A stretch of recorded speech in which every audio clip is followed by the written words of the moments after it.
The year is 2030. Your lover is a Labubu with the personality of a waifu created by Grok AI. Your best friend is a terrible-looking, always-listening necklace. And Meta is there to present you with ads right in front of your eyes 24/7. Your landlord is an app that owns half the block. Your boss is a dashboard that pings at midnight about wellness. And the cereal box that you grew up with is now 2 inches thinner and somehow more expensive. Everything you used to own is now a rental. Everything you can afford is now worse quality. As you lay on your bed at night, you turn your head slowly to the bedside lamp beside you. The perspective of the lamp seems odd, like it's inverted. You stare at it for long enough until you realize the lamp is not real. The world is not real. The world ended in 2020, and we're all living in hell.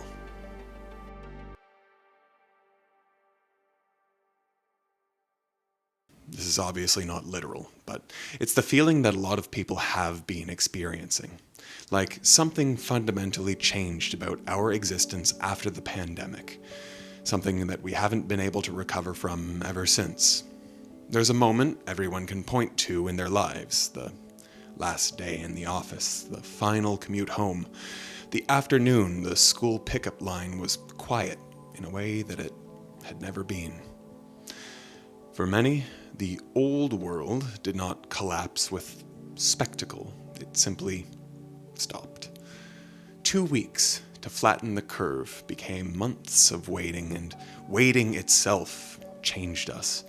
Young people in particular describe the veil of ordinary life ripping open.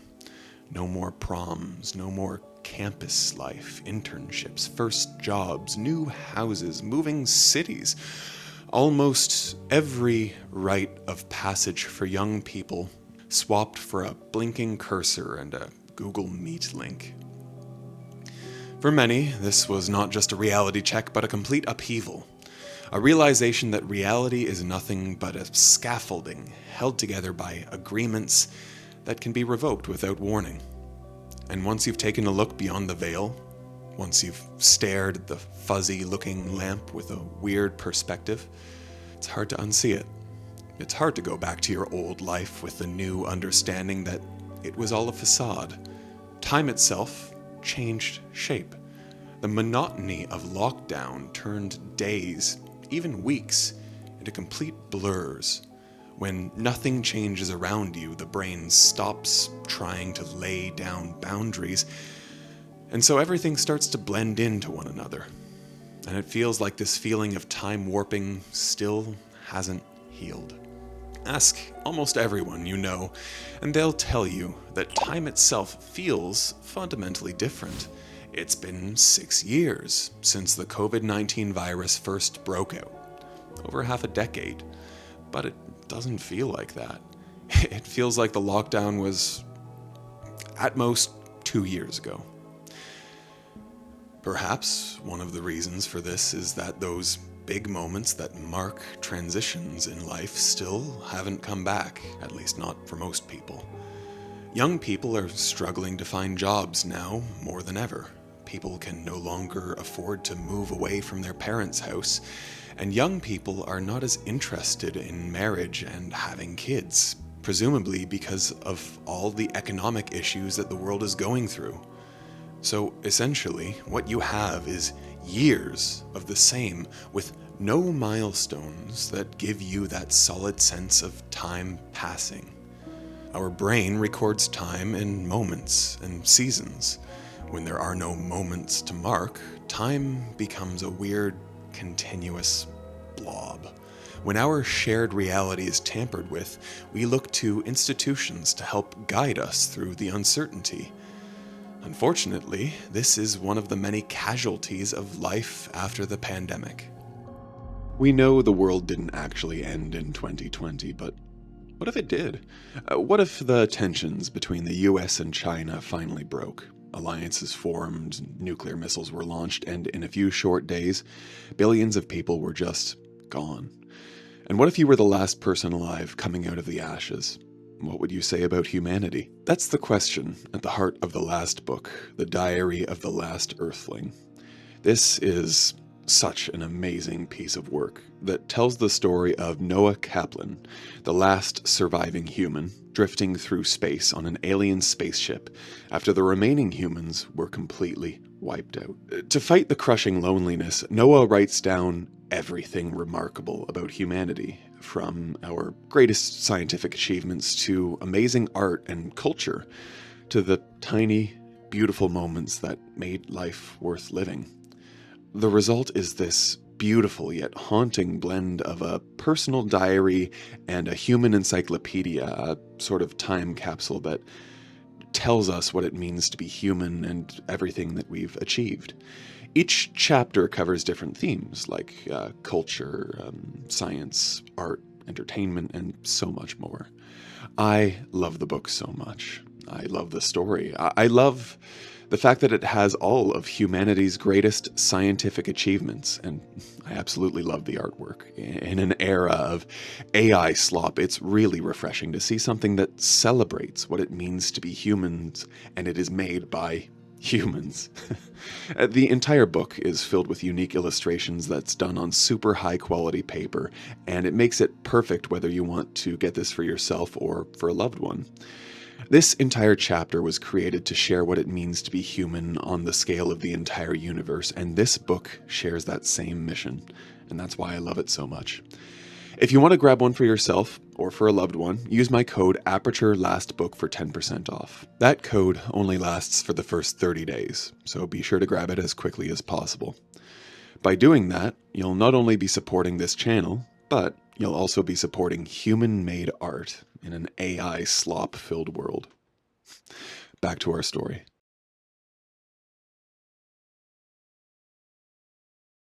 In the wake of the pandemic, we were told it would only take 2 weeks, 15 days to slow the spread. Just a small pause and then life would spring back up. But 2 weeks became 2 months, and 2 months became nearly 2 years of on and off restrictions for a lot of people. Masks had a similar story. First, we were told not to buy medical masks and to save them for hospitals, since there was little evidence they worked for the general public. Just weeks later, the message flipped. Masks were recommended, then required in most places. Now, this is not a dig at the scientists who were trying to understand a once-in-a-lifetime disease. They were working with limited information and shifting data. But the way these messages landed with the public was simple. They sounded unsure. And if they were unsure about this, well, how could we trust them to be sure about anything? And I want to make it absolutely clear that this is not a fair comparison. Science is an ever-evolving field, and the fact that they were willing to change their position based on new information is the very reason we should trust them in the first place. But, sadly, when faced with this kind of scary situation, most people can't be rational and instead rely on their natural instincts to doubt everything. All of this, combined with the fact that most of us were bored indoors with nothing to do, gave rise to a new wave of misinformation, anti-science, and just plain old conspiracy theories. All of which still remain today. Just go online, and you'll see people with millions of followers discrediting the scientists on about every single thing you can imagine. I mean, RFK Jr. is now in power, telling people that Tylenol causes autism, which is just not true, by the way, in case you needed to hear that. Now, anti-science claims like anti-vax didn't start in 2020, but it definitely had exponential growth, especially with many countries mandating their citizens to take them. When people's personal freedoms are threatened, even if for the greater good, they do tend to fight back. And it wasn't just science. People lost trust in those in power too. Lockdowns were strict on all of us. Weddings were delayed. People attended funerals for their loved ones through Zoom. Families were separated for months. Yet it seemed like these rules weren't the same for the 1%. All around the world, top politicians, celebrities, and even the health minister of New Zealand were caught hosting lavish parties, taking family trips, and organizing weddings, while the rest of us were forced to stay inside. And what did they get? Most of them simply made silly apologies and got fines that are honestly less than slaps on the wrist for these ultra-wealthy people. It just made it clear to the entire world that even in a life and death situation, the people at the top still get to do whatever they want and will never face any real consequences for it. Once people had that realization, the mandates stopped sounding like a call to our shared humanity and started sounding like control. That trust was broken, and it has still not been repaired. I don't know if it ever can be repaired. And to make matters worse, while all of this was going on, millions of people were getting laid off. Thousands of small businesses had to shut down, while at the same time, companies boasted record profits. The big businesses hoarded most of the government bailouts, and the rich kept getting richer.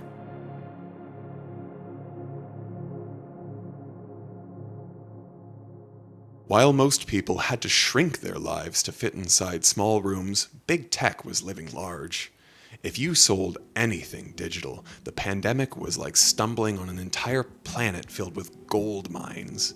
Zoom, Netflix, YouTube, companies that were designed to foster digital entertainment and work, saw record numbers. But at the same time, local restaurants died quietly, local gyms disappeared, and small businesses ran out of money. Wealth that would have been spread among many hands condensed into fewer. This would have been fine if the record amount of profits these big tech companies were getting somehow trickled down to the everyday people. Trickle-down economics, as the rich always like to point out. But it didn't. In fact, it was quite the opposite. While companies were boasting about record profits to their shareholders, they were also laying off thousands of workers and telling the ones that stayed that raises were impossible. All of this while still giving their consumers crappy services and increasing prices. Big tech companies had some of their biggest layoffs of all time in the few years just after the pandemic, numbers that have still not recovered and, in many places, are actually getting worse, no thanks to AI. For us consumers, everything we bought became worse. Shrinkflation moved from a nerdy term you hear from your economics professor to a household phrase. I'm sure you've noticed how everything you buy now seems to have reduced in size and/or quality, while at the same time increasing in price. Companies discovered they could grow revenue without making anything better through subscriptions. The rise of the subscription model has exploded since the pandemic. Entire industries pivoted from buy it once to rent this forever. Software became a subscription. Printers wanted ink memberships. Cars flirted with monthly fees for features already built into the seat that you are sitting on. Repairs moved behind proprietary walls, so you don't own a thing so much as lease the right to keep it working. The slogan might as well be, you will own less and pay more often. Even where nothing shrank on the shelf, the service shrank around it. Skimpflation is the quiet downgrade you feel everywhere. Longer wait times, fewer staff in offices, support that routes you through a chat bot that apologizes in perfect lowercase and solves nothing. Restaurants added temporary surcharges that never went away. Convenience fees show up on tickets that you bought yourself. And just when your total makes you flinch, a screen swivels around to ask for a 25% tip on a bottle of water. It's not just inflation, it's the feeling that the customer experience is being carved up for parts. Housing is the clearest example of how that logic rewrote daily life. When borrowing was cheap, institutional buyers treated homes like houses in Monopoly. They bought at scale, rented at scale, and priced at scale. Today, a starter home has become a story that you tell about your parents. The story that we were sold was that economic growth would reach us all, that tax breaks and government bailouts for the rich would trickle down to better benefits and products for the poor. But the reality is we have people well on their way to becoming trillionaires, while half of the world doesn't have access to clean and drinkable water. What do you do when all of this is happening so relentlessly? When every day you wake up, you're hit with yet another terrible news story on how the world is about to end and there's nothing that we can do about it.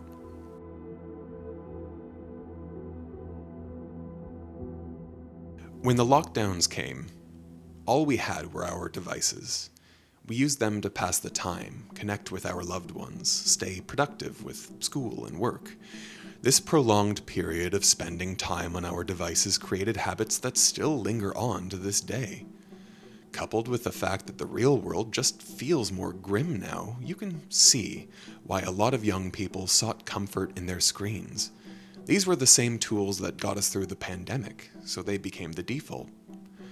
Short-form video took over because it's easy, and it feels good in the moment. Swipe, laugh, learn something, swipe again. The problem is what it did to our attention spans. 3 minutes now feels long. Standing in line without checking your phone feels hard. And the sad part is that the comfort and joy that short-form content used to bring us has now been replaced by the terrifying realities of the world that we live in. Doom scrolling. You feel anxious, so you check the news to feel informed, but the headlines make you feel more anxious, and that anxiety makes you scroll to find out more. It's a vicious cycle that leaves you feeling angry, worried, and outraged. The apps that were originally designed for funny dances and laughs have now turned into echo chambers, constantly reminding you of the sad state of the world. And because we humans evolved to respond more to negative stimuli to protect ourselves from danger, doom scrolling has become a way for these tech companies to keep you on their platforms for longer. And this, in turn, has also led to the rise of rage bait content, where people do the most disturbing things because they know that getting you angry is an easier way to get your attention than making you smile. As if all of this wasn't bad enough, OpenAI released ChatGPT in 2022. In just 3 short years, the app currently has around 4.61 billion visits every single month, and anywhere between 800 million and 1 billion active users. Slowly, human interactions are being replaced by AI, which is what has led us to this point where companies are advertising a necklace that can be your best friend, and a Labubu powered by AI can keep you company. Yeah. A lot of people are now spending more time chatting with these chatbots than they do actual humans. When OpenAI released GPT-5, a model that was less friendly, thousands of people complained online about how the company deactivated their friends. The outrage was so bad that the creator of ChatGPT himself, Sam Altman, had to openly come out and say he was genuinely worried about people forming social relationships with ChatGPT, even though he still did what the people wanted and rolled back out the friendlier version of the app.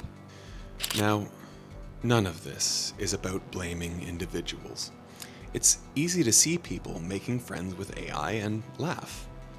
But the truth is, we all adapted to the environment we were given.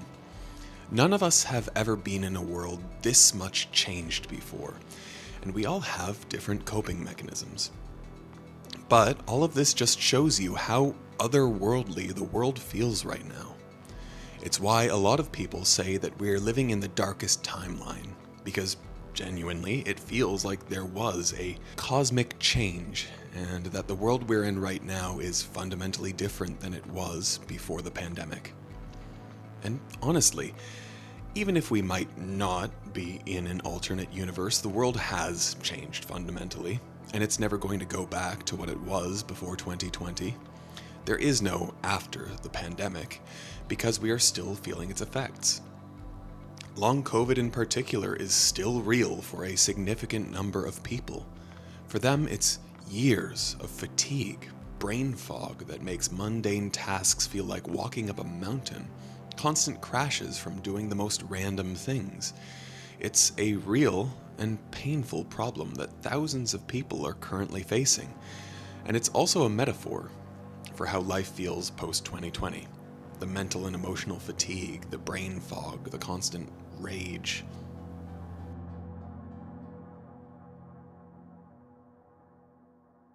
If all of this sounds like a sermon about damnation, that is because the metaphor is vivid. You think it, you see it, and you feel it. In 2020, the world we all knew ended, and we woke somewhere way, way worse. Sure, it's not physically burning with fire and brimstone, but it is a place with fewer guardrails, where you can do everything right and still lose. If you find yourself longing for 2019, think about what you actually miss, and you'll see it's not just the prices of things or touching grass. It's the comfort of thinking that certain things were guaranteed, that the lights would stay on simply because they always had, that it can never get that bad. Unfortunately, now the guardrails are gone. It can get that bad. In fact, it can get much, much worse. But where does that leave us? We can't flip a switch and go back to 2019, but now that we realized what changed, maybe we can start to slowly rebuild. We'll never be able to get back to what is burnt, but perhaps we can make something better out of its ashes, and we can do that little by little. Start small and local. Trust won't come back because someone tweets a statement. It comes back when people show up in person and actually talk to one another. Go to that school meeting. Ask a question at the town hall without trying to score points. Join a local group that does one useful thing for the community, coaching, food bank runs, neighborhood cleanups. If you lead anything, follow the rules that you set for the group. When communicating, say what you know, what you don't know, and what could change your mind. Put boundaries back on your time. The mental blur of time passing will not fix itself. You have to pick a few simple rules to get your time back. Things like no phone for the first hour of the day, devices away at dinner, reading one chapter of a book before going to bed.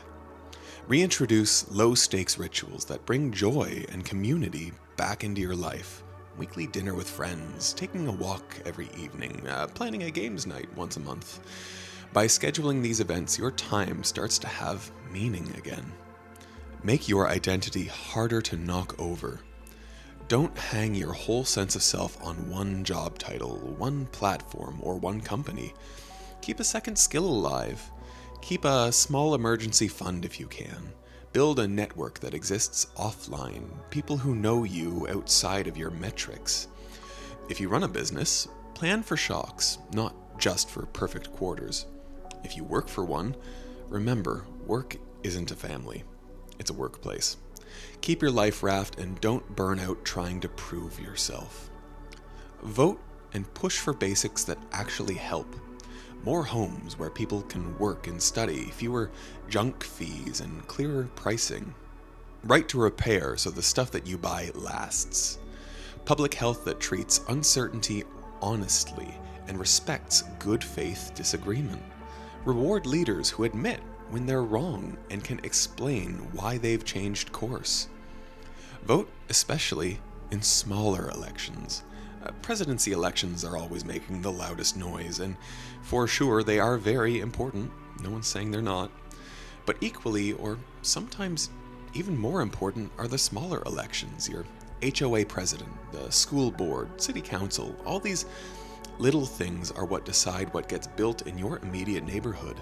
It teaches how policing works in your state, what kids learn, how libraries are funded, even simple things like noise and parking rules that can affect your everyday life, much more than a presidential decree. Rebuild the everyday muscles. Invite people over and cook something that takes longer than it should. Visit someone who can't get out easily. Learn one hands-on skill that doesn't depend on an app. Give a little time or money to a cause that won't trend, but matters to someone whose name you actually know. Our opening scene is still our reality. The necklace is still listening. The ads are still there, and the cereal box is still smaller. But how we respond to these realities is still up to us. We don't control the existence of the feed, the prices, or the next curveball. But we do control how we spend our attention, how we treat each other, and where we put our effort. We might be in hell, yes. But if we all work together, we will definitely be able to extinguish its flames.